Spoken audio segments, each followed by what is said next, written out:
Childrearing for Cosmic Horrors by Katydid. Read by My Lost and Found. Chapter 3. Posted to r/no sleep. Posted by you/sadly unemployed throwaway. 2 days ago. There's a baby among us who wants to consume the universe. I used to work for Child Protective Services. For months now, we've been receiving strange calls about 2 white-haired brothers raising a green-haired baby with tentacles and stars for eyes. They keep terrifying the grocery store staff, talking about feeding nebulas to their child or asking the local hospital if babies can teeth on diamonds. I always assumed those 2 were a pair of comedians, and our callers took them a little too seriously. Bad parents exist, but they can't shrink down entire star systems to feed to their infant. Your average moron can't even figure out how to read the nutrition labels on formula. I followed up on a call on a whim. Maybe I was just putting off more tragic cases that I see every day. CPS can't legally intervene as often as I'd like, but that's a story for a different subreddit. The latest call came from a door-to-door salesman who claimed the baby had eaten him. Obviously, I asked this joker why he was still alive, and he said the parents reconstructed him from atoms. He wanted to know if he could get any financial compensation from them killing him, even if he came back to life. After some interrogation, eventually he admitted that he'd shoved the talking doll he'd been trying to sell in the baby's face. I felt fairly certain that he was an overly aggressive scammer who'd gotten justifiably bitten by a baby and then exaggerated. There was no actual concern for the child. He just wanted to know if he could threaten to call CPS on the parents if they didn't pay him. I told him off. Nevertheless, the same curiosity that led Pandora to open the box compelled me. I went to the address he gave me. The house looked completely normal on the outside. It even had that cliché white picket fence. But I felt a strange chill as I stepped up to the door. It felt like I'd somehow stepped between realities. The white paint suddenly seemed no color I could describe. The door opened before I even knocked. The tall, skinny man had long white hair falling messily over his green eyes. He was the most beautiful person I'd ever seen.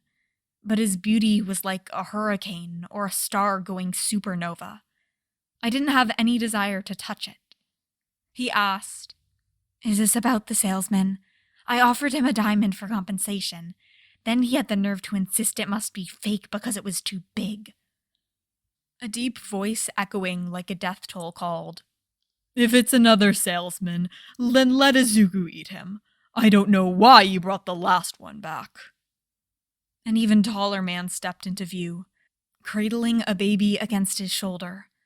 I would describe him, except I found myself unable to look at his face directly. That horrible man would have given our precious little baby indigestion. Those green eyes quickly snapped back to me. I mean, babies don't eat people. Ha, ha. His laugh sounded very flat. The taller man continued. "Because you're too soft, and even wiped the trauma from his mind. He came here poking around again. He put his face up to the window and snapped pictures of my son." "How horrible! I won't let it slide this time. Where is he now?" The green-eyed one demanded. Looking shifty, the other said, "It was handled. I'll tell you after we get rid of the new mortal." I cleared my throat. "I'm not selling anything. I work for CPS, and I'm here to check on the well-being of your child." I recited my usual introduction by rote. A jumpiness had settled into my bones. This must have been how my distant caveman ancestors felt when they first saw fire. Drawn, yet somehow knowing they shouldn't touch. I planned to make my excuses and leave, just as soon as I could find the words. My brain had turned to mush. The green-eyed man's eyes lit up. "Ah, so you practice the CPS religion. I have the highest respect for those of you who protect children. I consider myself an expert in all your quaint imaginary deities. Sorry. That was rude. The taller one growled. We're not interested in speaking to missionaries either. No, I'm not here to sell you anything or convert you. I was babbling. It was vitally important to me that this man not get angry with me. I just need to look at your child and see that he's well, which he is, so I can go. I'm always happy to show off my perfect son. The taller man held up the baby, a normal child with freckles and curly hair. The baby gurgled and waved his tiny fingers. He had the sweetest smile. Looking into his eyes, I felt a sense of peace and calm, as if bathing in that perfect, untainted love that children naturally feel for the universe. Nothing could be wrong if this infant was smiling. I realized then that I'd been a fool. This was a normal baby. These were two harmless, if slightly eccentric, parents, and I'd let the urban legend get to my head. Then the baby burped up a middle-aged man in a suit. He landed so close to me that his hand fell against my leg. He twitched in a puddle of vomit, dazed. The green-eyed one shrieked. Izuku! Did you eat that nasty salesman again? I told you, he'll give you indigestion!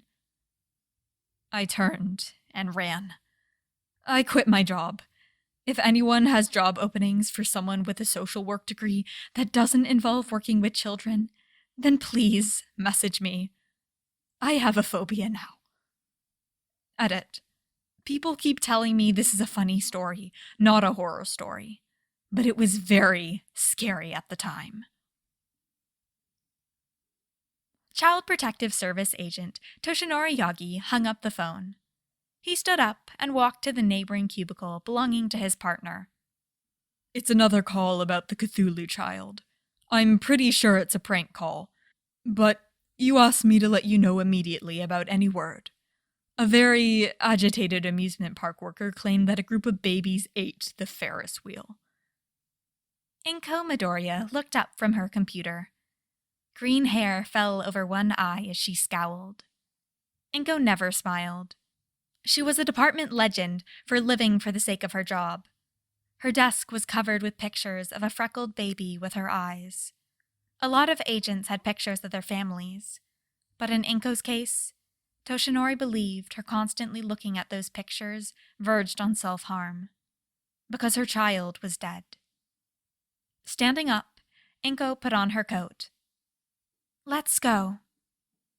Toshinori cleared his throat. The claim is quite ridiculous. I can see the Ferris wheel from my office window. A teenager called me.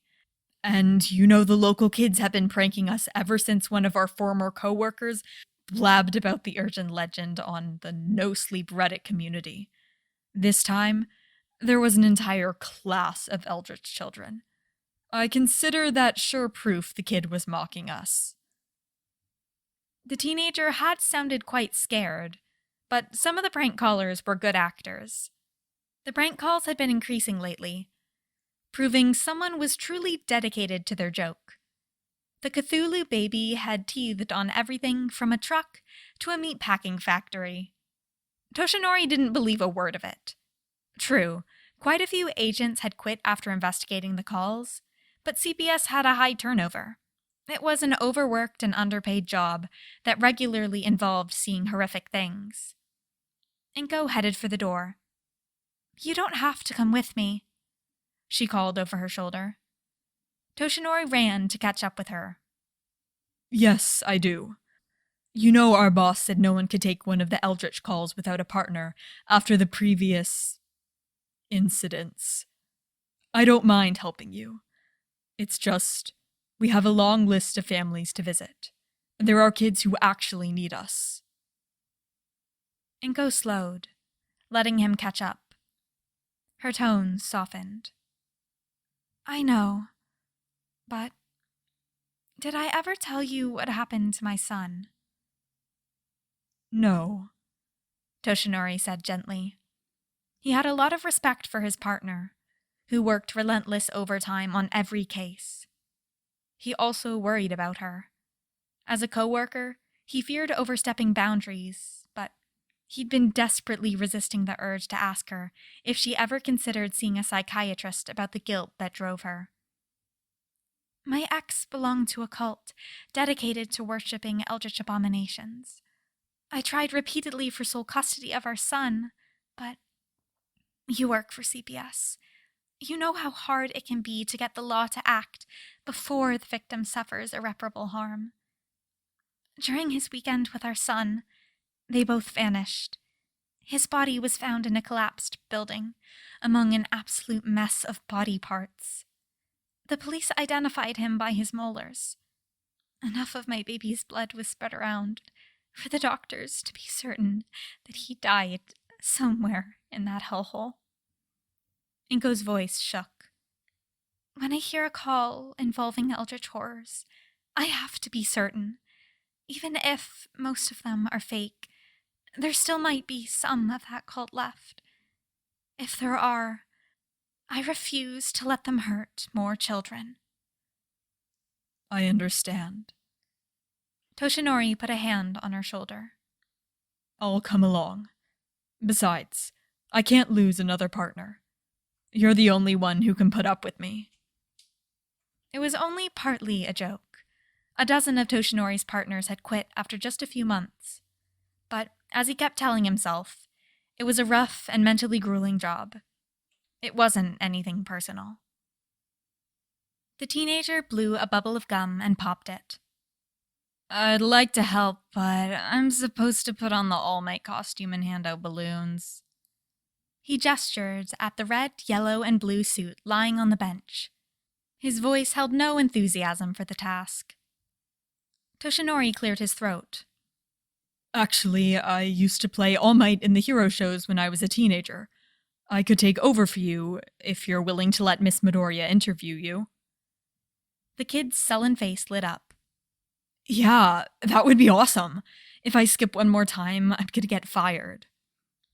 Thank you, Inko whispered. She stepped away with the amusement park employee.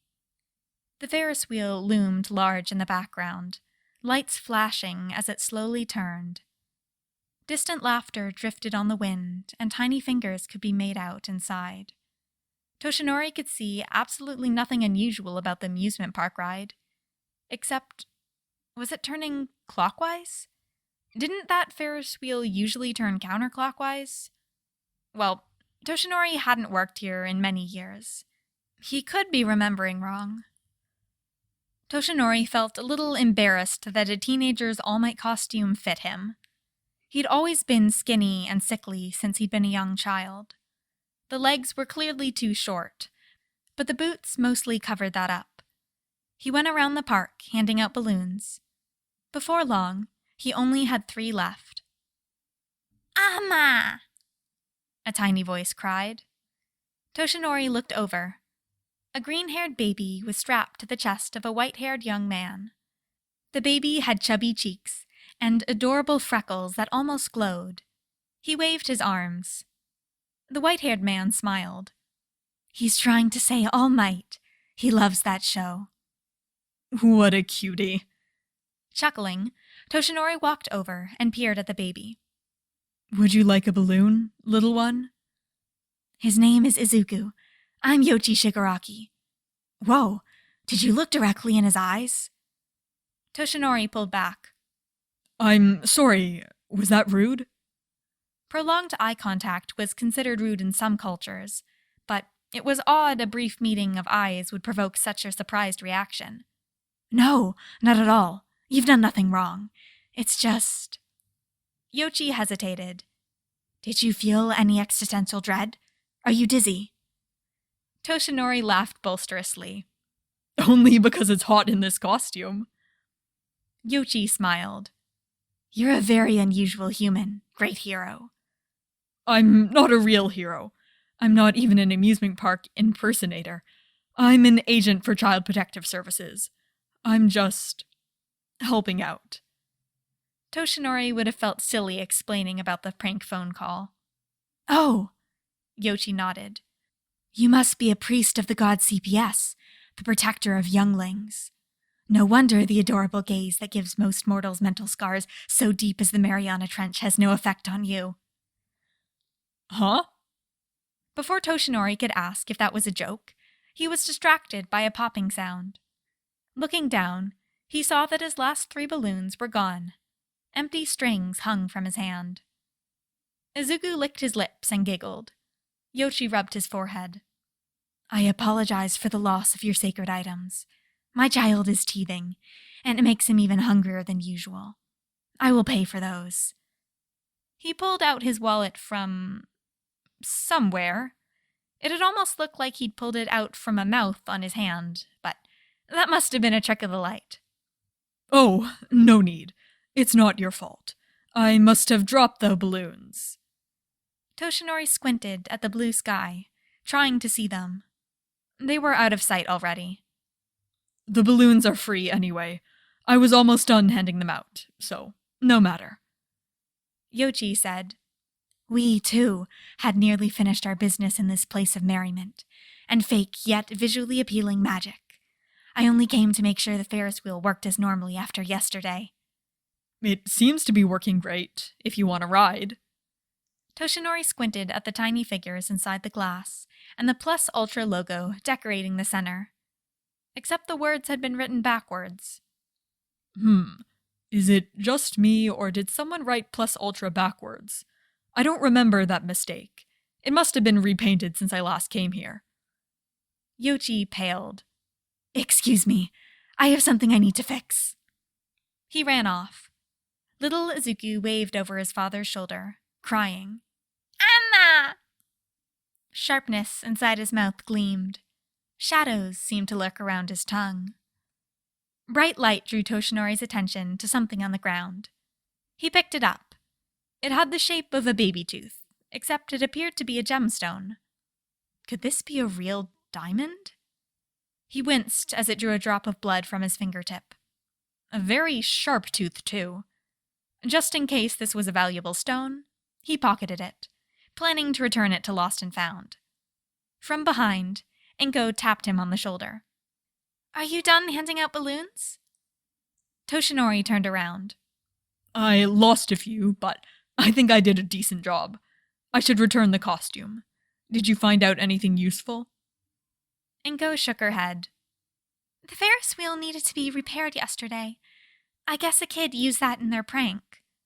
Oh, that explains the backward letters. Toshinori smiled in pleasure to have a normal explanation. Checking her watch, Inko said, I think I'll head straight home. By the time I would get back to the office, the day would be almost over. Good idea, Toshinori said, a tad too enthusiastically. He felt relieved she wasn't working overtime for the very first day since they'd met. After all the extra hours she'd put in, she deserved to take off early. I have to find Lost and Found. They said their goodbyes, then parted ways. Inko got into her car, but instead of heading home, she put in the address of Daycare 1A. The employee had told her about a class of very unusual babies who had visited yesterday. She was determined to investigate this lead to the bitter end. However, Inko had no intention of involving Toshinori in this. She'd done exit interviews with enough of her co-workers to believe Eldritch beings might just be real. Inko would risk anything to learn the truth about how her son had died and take revenge, if there was any revenge to be had. But she didn't want to bring her partner down with her. After pulling into the parking lot, she made sure her pocket knife was in easy reach. The daycare looked like a normal tan building, with a brick entranceway and 2 glass doors. The purple letters over the door read, Daycare 1A. Abandon all hope, ye who enter here. A black octopus with 1,000,000 glowing eyes had been drawn after the words. Inko's eyes narrowed. She supposed they thought they were being funny, hiding in plain sight. She was definitely in the right place. For courage, Ingo kissed the picture of her son in her wallet. Then she pulled out her ID and stepped inside. Whether this daycare was full of eldritch horrors or not, that was no excuse not to do her job. Aizawa walked around the room, inspecting the finger-painting drawings of the children. Each baby sat in a high chair, with paper and a set of washable paint spread in front of them. Eldritch children developed at different rates, often faster than humans, so he was not surprised to see several coherent drawings. Aizawa smiled at a picture of a field of pink flowers. How lovely, Mina. You have a natural artistic talent. Mina laughed and sprouted a dozen extra horns all over her head and arms. She couldn't understand him, but she was responding to the positive tone of his voice. Or perhaps she could understand. It was difficult to tell with Eldritch children. Aizawa stopped before a drawing of a black sky with white stars. Momo, how lovely. Where's Koji? He looked around for the boy, who should be sitting next to her. Did he float off, or... Oh. Momo. When he touched the drawing, Aizawa's hand sank straight through the paper.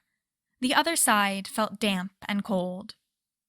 You're a natural at magic, creating a portal at such a young age. He pulled out Koji Koda by his ankle. The rock-faced baby started wailing, but Aizawa knew he was just upset that he'd been interrupted from exploring the cosmos. There. Aizawa rocked Koji. I'd better strap you to your seat, he muttered as he placed the baby down in his chair.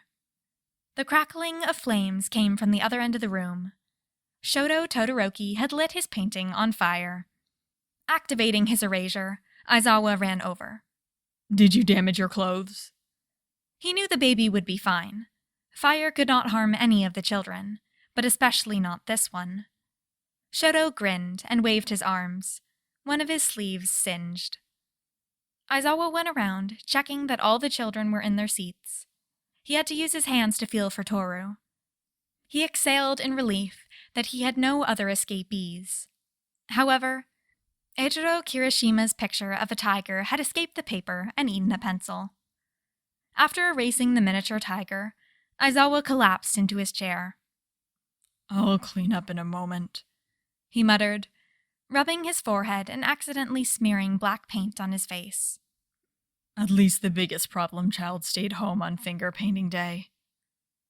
Izuku had been feeling unwell because of his teething, so his parents had kept him home in order to dote on him.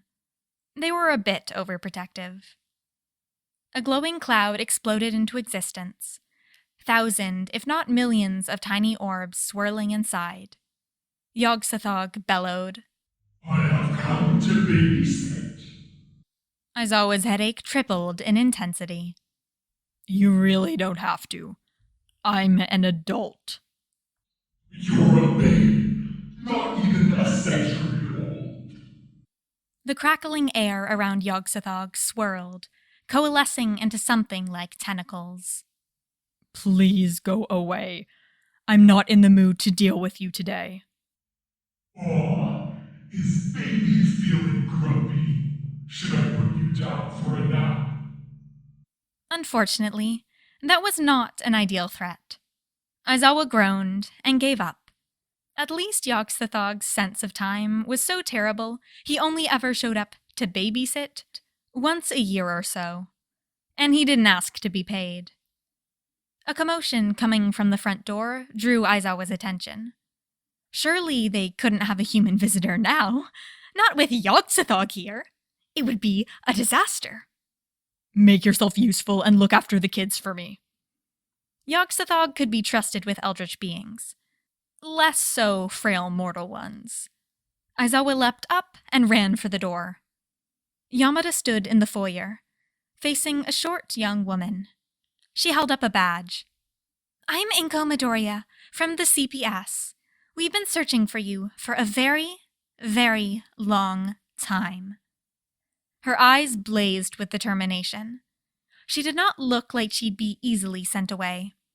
Fortunately, Yamada and his unusual powers could handle this.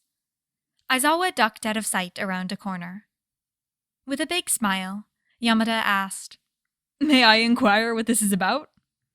In a calm tone, Inko said, "We have received report that your children ate a Ferris wheel."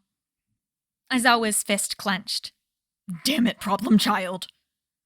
Shoto, Ochako, and Tenya had helped, but Izuku had definitely been the instigator. Yamada threw his head back and laughed. Surely you don't believe that, little lady. The name is Miss Midoriya. I have a duty to inspect this facility. Inko crossed her arms. Are you going to make this difficult?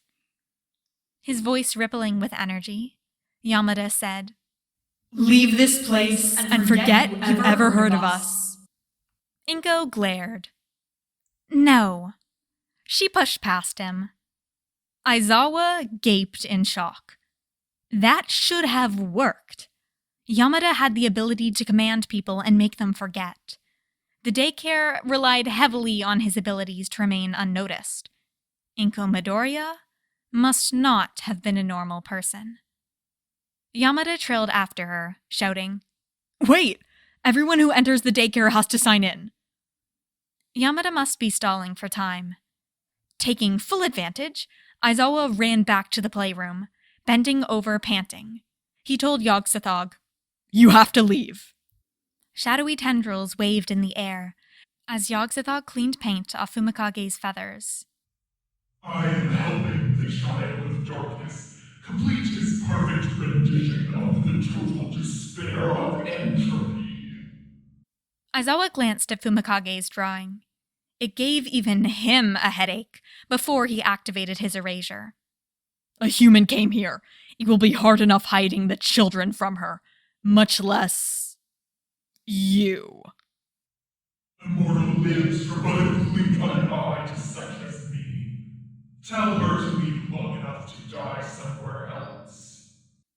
Yog-Sothoth's tone made it clear that he didn't obey Aizawa or any other human. Aizawa gritted his teeth. She works for a local agency dedicated to the well-being of children. They search for and help children suffering from abuse. If I'm to pass as a normal daycare owner, then I can't turn her away. How wonderful! I will consult this youth for help with my half-mortal children. Yog-Sothoth floated towards the door. Wait! Stop! Aizawa activated his erasure ability, but it did nothing. Deep down, he'd already known it wouldn't work. He could stop babies, but not an outer god. The door opened. Inko Midoriya froze. She stared at the hovering mass of darkness. Aizawa sprang forward to catch her when she inevitably fainted. He was already reaching for his phone to call Oboro and see if they could contact Yildra, known locally as Recovery Girl. Only her powers might stand a chance at restoring Inko's sanity. But Inko didn't faint. She didn't gibber or bleed from her ears. Her eyes widened slightly, and she said in a small voice, "Oh, it was all real. All the prank calls were real. This is the legendary Eldritch daycare." It's called Daycare 1A. Yog-Sothoth said in the slow tone of someone addressing an idiot. Mortal, I am told that you have abused children. Yes, I'm a CPS agent. Inko handed over a business card. It was sucked into the floating mass with a horrific sound. Aizawa stared in astonishment. This woman couldn't be a regular human, yet he felt no power coming off her. When he activated his erasure, he felt no pushback. Let the slow decay of the universe pause to honor my joy. From his mass of tendrils, Yog-Sothoth produced a photograph of a sullen-faced albino boy. In his arms, the boy in the picture held a mass of black tentacles with many glowing eyes and teeth coming out in strange places. These are my twin sons, Wilbur and Yon Wrigley. What fine boys, Inko said with a straight face. I see one of them takes after their mother and the other their father. Aizawa was distracted by Kyoka throwing her paints. He ran to stop her, keeping a careful eye on the conversation in case Inko's meltdown had only been delayed. Yogg-Sothoth sighed deeply. The overhead lights flickered. Outside, so did the sun. My poor children were being abused by their mortal caretakers, so I was forced to remove them from the situation and the planet. I've been having trouble bonding with them. They don't trust me. Wilbur resents his twin for having great powers. I seek the wisdom of immortal on mortal minds. Inko nodded. Abuse can warp sibling relationships. Have you considered therapy? What is this therapy you speak of? Your children would meet with a licensed provider who could walk you through your family dynamics. What's your children's current living situation? Do they have stability? How about schooling? Inko rattled through a checklist. While Yogg-Sothoth answered her questions, Aizawa spotted Denki Kaminari summoning up lightning around his hand. With a grunt, he leapt forward in time to stop the baby from electrocuting his own chair. Then Katsuki leaned over and yanked Hanata's hair. Hanata responded with a spew of sticky material from his mouth that Aizawa barely erased in time. Sneaking into the room, Yamada whispered, I called Oboro for help, but he's not home yet. Hey, is the CPS agent getting along with Yogg-Sothoth? The lurker at the threshold? I don't know, Aizawa grunted. Help me out here. He jerked his head at Mizo Shoji, who had just sprouted several hundred extra arms and was using them to swipe other children's paints. Ochako wailed at her loss. Every item in the room lifted in the air. Shh, it's okay. Yamada ran to comfort her, while Aizawa returned the paints. In the doorway, Yogg-Sothoth bellowed, You are the first mortal I have ever respected. In exchange for your kindness towards my children, I will protect this world until the collapse of time itself. I must leave at once to find a therapist. He vanished, with a sound like the last breath of an old man. Inko turned to Aizawa. I'm ready to inspect this facility now. Shaking his head, Aizawa said, That was amazing. I'm impressed. It's kind of you to say so, but I'm actually terrified. Inko wiped her sweaty forehead. I'm very much out of my jurisdiction. Even so, all children have to have someone who makes sure they're safe, whether they're human or Eldritch. Aizawa liked her even more for admitting to her fear. If you face the Beyond One, then I'm sure you can handle my kids. Follow me. Together, Aizawa and Yamada showed Inko around the daycare. She cooed over the children's drawings, and she only flinched very slightly when Tenya kicked his table so hard it went through the ceiling. Gingerly, she petted Sue's horde of frogs. She gasped at Yuga's sparkling drawings that generated a 3-dimensional hologram of a star. Such talented children, she murmured. How do you handle them? I have the ability to erase powers, Aizawa said. That's why I'm designated babysitter for the Apocalypse Tots. Yamada added, I can prevent mortals from seeing anything unusual. Most mortals, anyway. We also have regular lessons for children on how to conceal themselves. They're still very young, but Eldritch children are precocious. Little Rikido and Mashiro are already our best at cloaking. And no one can see Toru at all. We're working on that. Inko wrote in her notebook.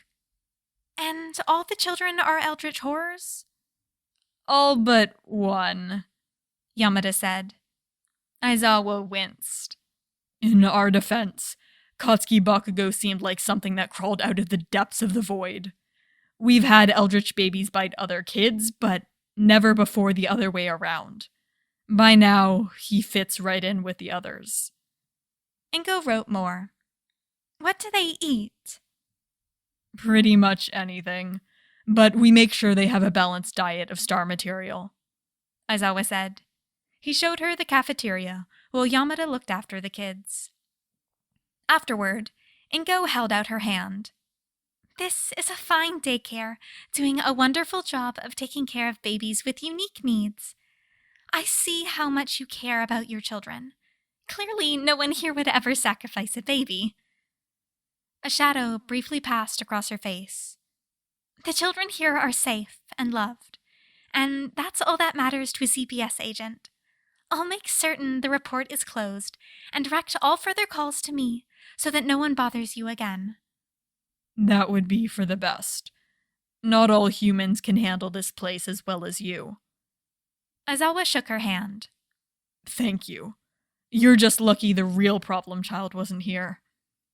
Smiling to himself, he thought that Oboro would be disappointed to have missed out on this excitement. At least, it would be a funny story to tell later. Sitting in her car, Ingo quickly filed her report. She wanted to take care of it before she went home, in order to keep her promise that no one bothered the Eldritch daycare. While she typed, a very tall man with curly white hair walked past her, into the daycare. He didn't stay long. When he left, he carried a giant stack, bulging with something that clanked and glowed. From the doorway, Yamada called teasingly, Back for more food already? I can see that your son takes after your appetite, eternal hunger. Inko froze. She would remember that name anywhere. The eternal hunger had been the god her ex had worshipped. The god her precious son Mikimo had been sacrificed to. Shifting gears, Inko slammed her foot down on the gas pedal and drove after the man. No, the Eldritch god. Even though he was only walking, he moved faster than her car going 100 miles an hour. Rolling down her windows, she screamed, "Stop! Tell me what happened to my son or I'll run you down!" He glanced over his shoulder once, then vanished. Inko barely had the wit to pull over before she crashed. Then she collapsed with her head on the steering wheel, sobbing. Hisashi tossed the stack of stars and globes onto the living room floor. You would not believe the strange mortal I met today. Yoichi was sat on the couch, watching an All Might show with Izuku on his lap. They both wore All Might hoodies. Izuku sucked on a tiny ring of stars that he was using for teething. Looking up, Yoichi said, I met an unusual man, too. I think he was All Might. All Might doesn't exist, little brother. Hisashi snorted, pleased to have one-upped his brother in human lore for once.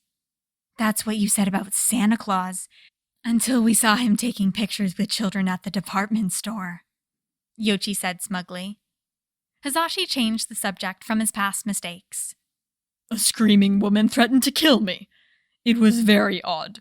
Most mortals cry or weep at the sight of me. Yoichi gasped. How remarkable. She chased me down at an astonishingly fast speed for a mortal. I think the human is trying to court you. According to the Bible of human romance, Hanata Yumi, coincidentally running into someone means they must be your destined lover. Also, a murder attempt is a huge love flag. The humans call it enemies to lovers. My beloved tried to stalk me and exorcise me many times in the early courting days. Hisashi blinked several hundred eyes. I am devastatingly handsome. I can't blame any mortal for falling in love at first sight. As the resident expert in human mating, I think next you'll accidentally fall on top of her with a slice of bread in your mouth. Hisashi snorted. Who got erased from existence and made you expert in human mating? Flipping back his hair, Yoichi said, Our entire family held a ceremony to celebrate my 500 consecutive years mating with a human without driving him insane. I got a trophy. He pointed at the silver cup sitting on the mantel. It figures that you never bothered to remember my accomplishments or my relationships. You're making that up. Even I remember that humans don't live for 500 years. Besides, I would have murdered anyone who monopolized your attention for that long. We've been dating for multiple of his reincarnations, and you did try to kill him. You probably blacked it all out because you failed. You never remember your mistakes. Hisashi did have a vague memory of someone incredibly annoying with spiky hair, but he decided to continue repressing that. Tapping his chin, Yoichi said, I nearly won another trophy for dating a human without turning them into an eldritch horror, but I did accidentally pass on my power to him once. He decided he didn't want to be immortal, so he found a dying person and passed the power to save their life. I think I still should have gotten a trophy, since he stayed human in the end. What do you think? Yoichi spoke to Izuku, bouncing the baby in his lap. Izuku giggled. He should be due to be reborn. I should look into that. In order to avoid the spiky-haired menace a little longer, Hisashi decided to distract his brother. Weren't you giving me some love advice? Oh, yeah. Yoichi sat up straighter and tapped his chin. As Hisashi had hoped, nothing made his little brother happier than getting to act like a human expert. Anyone who can look at you without going insane is worth giving a chance. Mortals like that don't come along every millennium. Next time you run into your female, and you'll definitely meet her again, it's a trope. You should act extremely cold and aloof, then be rude to her for no reason. The shoujo heroines go crazy for that. Hisashi sneered. When's the part of this courtship process when she buys me expensive gifts? You'll be a natural at being rude, big brother. That Saturday, Toshinori spotted the same white-haired man standing in the pharmacy. Today, he was alone. Yoichi muttered to himself, What in the cosmos is the difference between ibuprofen and children's Advil? Toshinori cleared his throat. Those are the same medicine. Ibuprofen is generic, and Advil is a brand name. Smiling, Yoichi turned around. Ah, the CPS priest. My son is teething, and his teacher recommended a painkiller. Does your divine wisdom tell you which of these weak, pitiful drugs would be superior? They're both exactly the same, Toshinori said. The only difference is the price and the name. Then I will pick whichever I prefer. Advil sounds like devil, therefore it's clearly a cooler name. Yoichi selected a bottle. Thank you for your wisdom, great priest. You can just call me Toshinori. I'm not particularly wise. Toshinori shrugged. Although, I'm told I have a knack for healing pain. I volunteer at a local nursing home, and when I come, the residents always get healthier. Toshinori stopped, wondering why he was telling this to a stranger. Maybe because this oddball didn't seem like he'd judge anyone else as crazy. Or maybe because he got a strange sense of familiarity from Yoichi. Izuku did seem happier in your presence. I suppose it's only natural that All Might can heal, since he's on the magical girl spectrum. The mortals used to call Recovery Girl a magical girl. Yet your aura feels more like mine. Yoichi peered closer. Have we met? I was wondering that too. You remind me of someone. Toshinori's gaze became distant. She was a hospital volunteer, named Nana Shimura. I had cancer, and all the doctors said I would be dead in less than a year. But after she touched me, I completely recovered. He waited, holding his breath, wondering if he was finally about to learn the answer to a mystery that had plagued him for his entire life. I've never heard of her, Yoichi said. It must be a coincidence. A good night's sleep later, Inko had calmed down. She'd realized that the eternal hunger had probably not killed her son. The building collapse had been ruled as an accident, and her idiot ex wouldn't have known a real outer god if it had eaten his soul. Based on the amazing powers she'd seen at the daycare, an adult eldritch horror would be far too magnificent to pay any attention to a petty cult. There was a good chance that the name was all a coincidence. Yet even so, if there was any connection to the tragedy back then, Inko had to know the truth. She pulled her pocket knife and pepper spray into her backpack, then headed back to the daycare. Aizawa had been a kind man, and she hoped he'd help her. A block away from the daycare, she spotted him again. A very familiar head of hair, so white it seemed to glow. This time, the eternal hunger carried a baby on its back. No matter how the freckles shone and the hair sprouted tentacles, Inko would know her baby anywhere. In her shock, she nearly crashed into a tree. She slammed on the brakes, then leapt out of her car. The baby looked straight at her. Her Mikimo had the same pattern of freckles on his left cheek, shaped like the Big Dipper. The eternal hunger was a kidnapper. "That's my son!" Inko shrieked, lunging. With one hand, she reached for her baby. With the other, she pulled out her pocket knife. The universe seemed to still for a moment. The giant man radiated unnatural energy. To be so close to him felt as if she stood at the precipice of a black hole. Every single muscle in Inko's body froze. Her sweat glands went into overdrive. The being before her seemed to taunt her with her insignificance. His back remained turned to her. Even if she spent her entire lifespan, she knew instinctively that she would not be able to make him look at her. Absolutely nothing mattered. The feeling of entropy consumed her mind. Inko looked straight into the void, screamed, "Give me back my son!" and stabbed a god. As her arm moved, she locked eyes with her son. Mikumo was wide-eyed and curious. He cooed slightly. Inko stopped. She didn't want her son to be traumatized by stabbing someone in front of him. Or, more likely, if he saw her die. The tip of the knife had already melted away. The eternal hunger gasped. "You're far too forward. At least take me out to dinner first." A mouth sprouted from his elbow and ate the rest of her knife. Then his shadow rose up and consumed him. Both the eldritch horror and the baby vanished. Inko curled up in a ball on the sidewalk and sobbed until she choked. She was terrified. She didn't know what to do. But even more so, she felt overwhelming joy that her baby was still alive. After dropping Izuku off at daycare, Hazashi appeared at home in an uncharacteristically frazzled state. Knocking on the door to his brother's workshop, he cried, "I met her again." The door opened. Yochi cackled.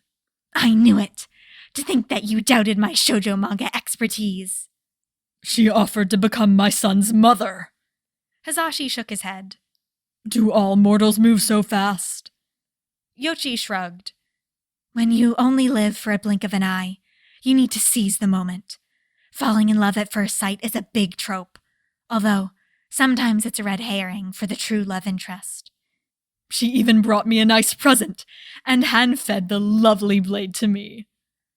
Hazashi clutched the front of his suit, feeling his multiple hearts racing. I think I might actually be interested in her." Yochi clapped and cheered. "Big brother has his first love. I'll completely support you." Hazashi rolled several hundred eyes sprouting down his body. "I'd probably be better off without your help, foolish little brother." "Oh?" Yochi crossed his arms. His shadow waved a fist and growled. "If the advice of your little brother isn't good enough, then should I call the older ones for help?" "Don't you dare!" Hazashi shouted. But he was too late. Yoshi had already sent out a telepathic summons across the multiverse, a whisper of a song only their kind could hear. Cthulhu popped up from the floor, shedding his scales on the carpet. Little hungry one has a crush. Why, I remember when you were just a wee fry, bouncing around in my tentacles. Advice, you should serenade her. I'll get a Thogda to teach you a frog mating song. Absolutely not, Hizashi said, pushing off the skilled arm. Hashtra appeared beside Hizashi with a wicked smile. He whispered into his ear, "Rip out the sun and present it to a mortal as a present." Hizashi jumped and sprouted mouths all over his body. I'm definitely not taking advice from you, peacock. Then you should listen to someone more successful in love. Nathalatep laughed, rich and throaty. She appeared floating in the air with her legs crossed. Human ladies love the tentacles. Yog-Sothoth burst through the roof, sending down chunks of plaster. What a happy coincidence! That female is daughter-in-law material. Do not mess this up, little one. Ugh, you're not my dad. Hizashi threw his hands. And I've only met her twice. It's too early to marry me off. Get out. His shadow grew in size, chasing all the cosmic horrors out of his house.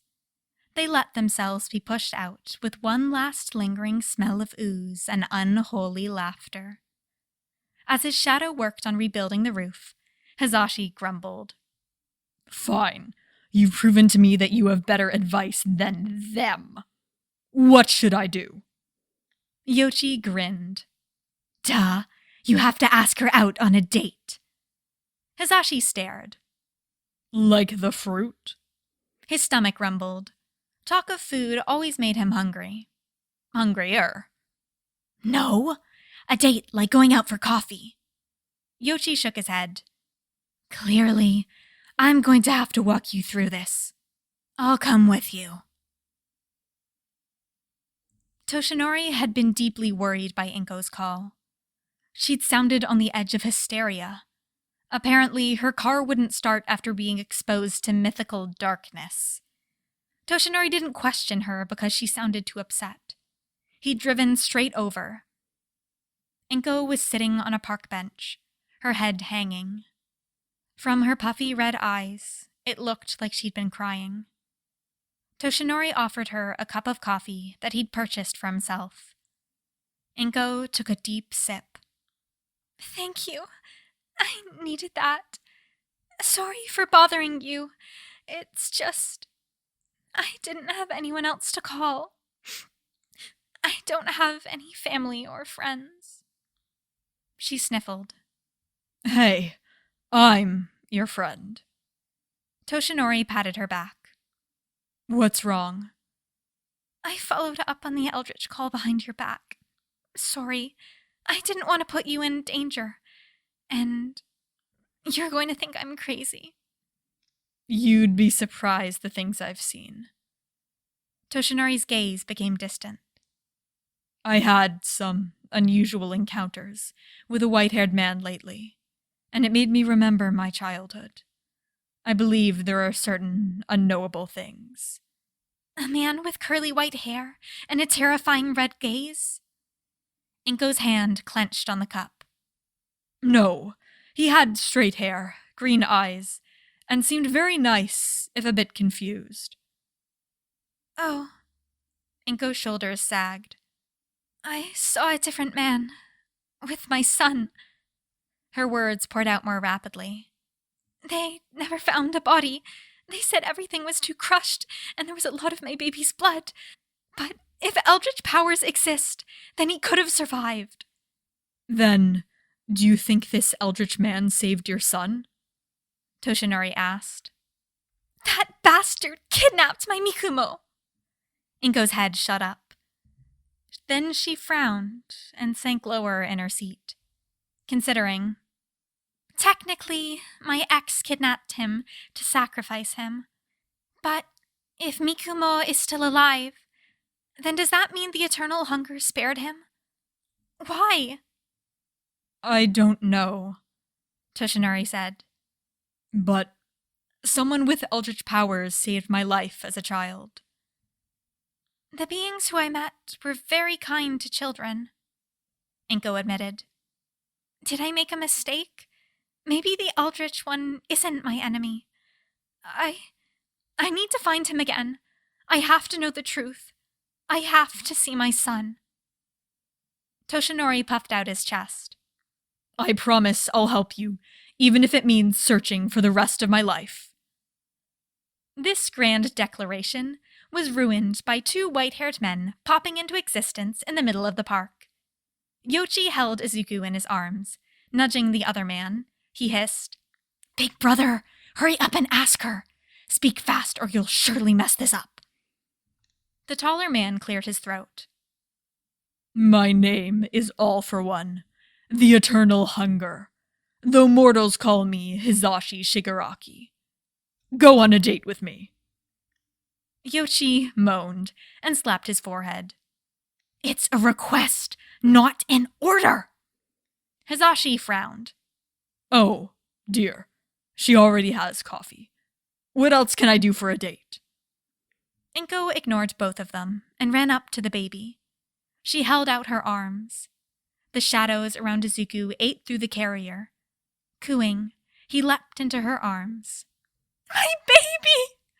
Inko sobbed. You're still alive! She collapsed into the bench, holding up Izuku.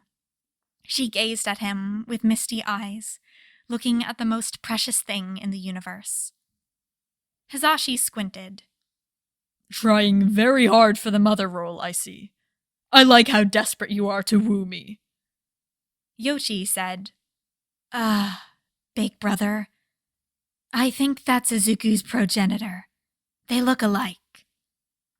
Since Inko was too enraptured to pay attention to anything except her child, Toshinori cleared his throat and said, This boy was kidnapped as a baby and sacrificed by a cult.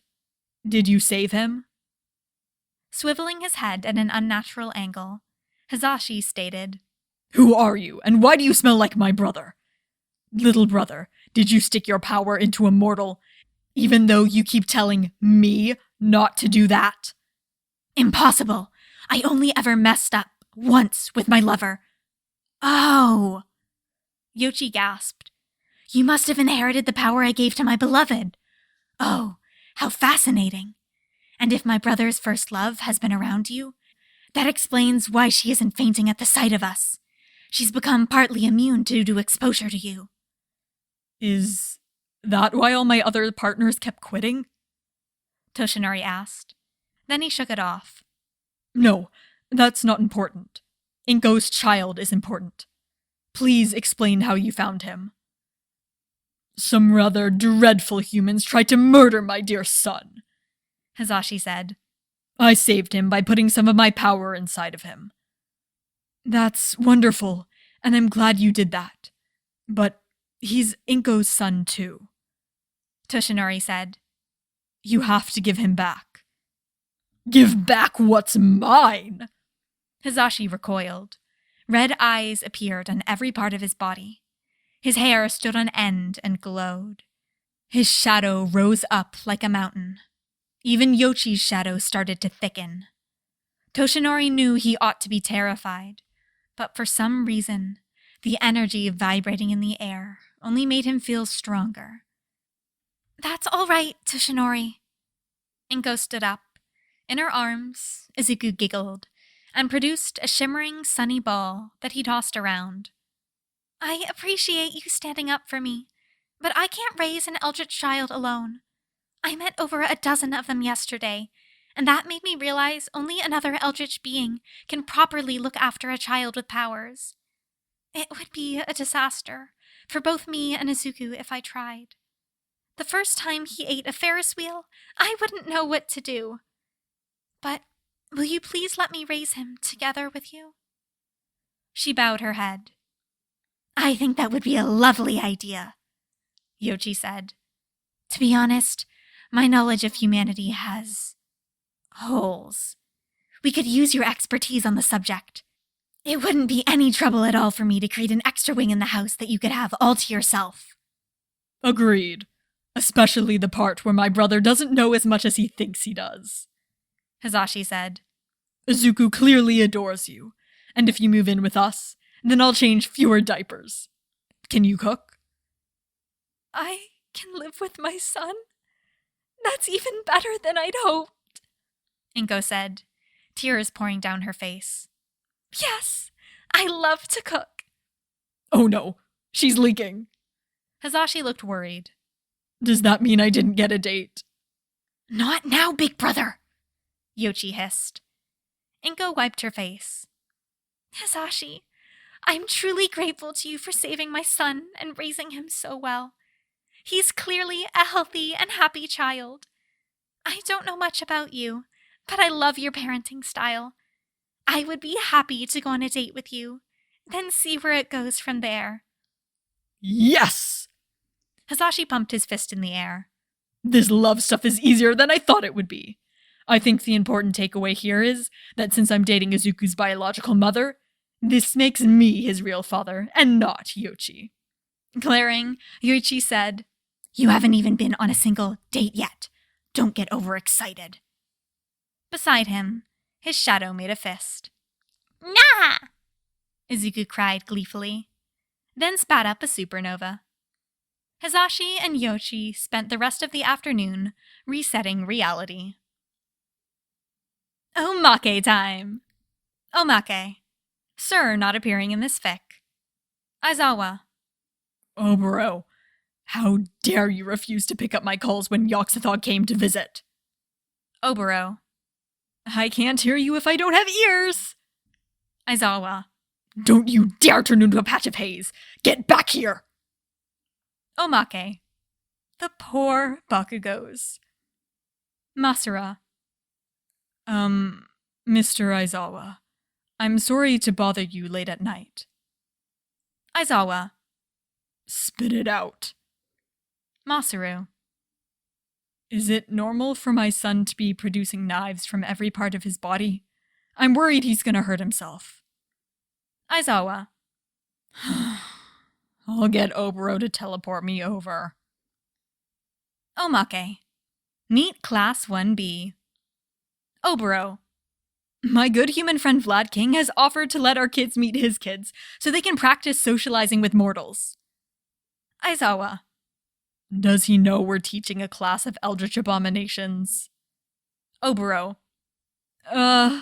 It's possible he thought I was joking about that. Omake. The first date.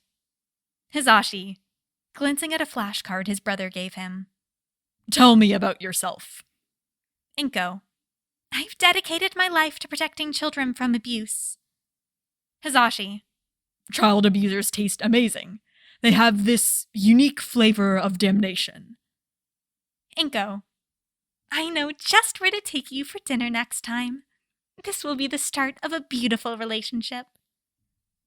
Omake. The zillionth date. Yoichi. Lover, it's me, your husband. What's your name in this reincarnation? Second. Just keep walking. Don't make eye contact with the crazy man. Yoichi. He's playing cold.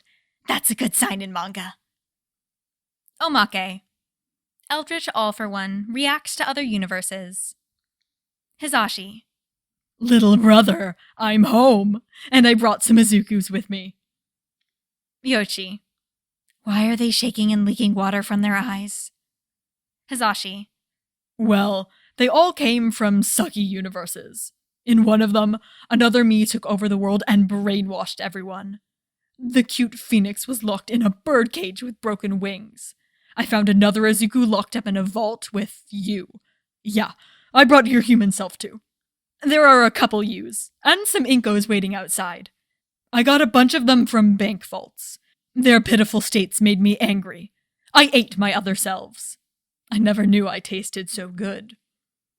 Yoichi.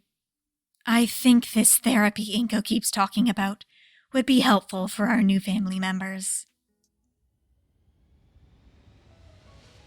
And that is it. Oh boy. This was, I think I mentioned it in one of the other, to end rambles or whatever, but, this was the runner-up for the 500k special. So, and I said I was going to get around to them, so I finally got around to this one. I'm going to get around to the other one sometime later as well, but yeah, I hope you guys enjoyed this. It's I really, really enjoy this one, and it's just so fun that Inko comes in at the end, because I saw a bunch of you guys commenting they better find Inko, and honestly, I'd kind of forgotten that she shows up, but then I read her name, and I was like, oh yeah, I remember what happens, and it's just perfect. It's so perfect. I love this. But no, yeah, this was great. I hope you all enjoyed. As always, link to the original is in the description. Go leave a kudos, a comment, whatever you can on the original fic. I'm sure the author really appreciates it. And that's all for this time. I will see you guys next time.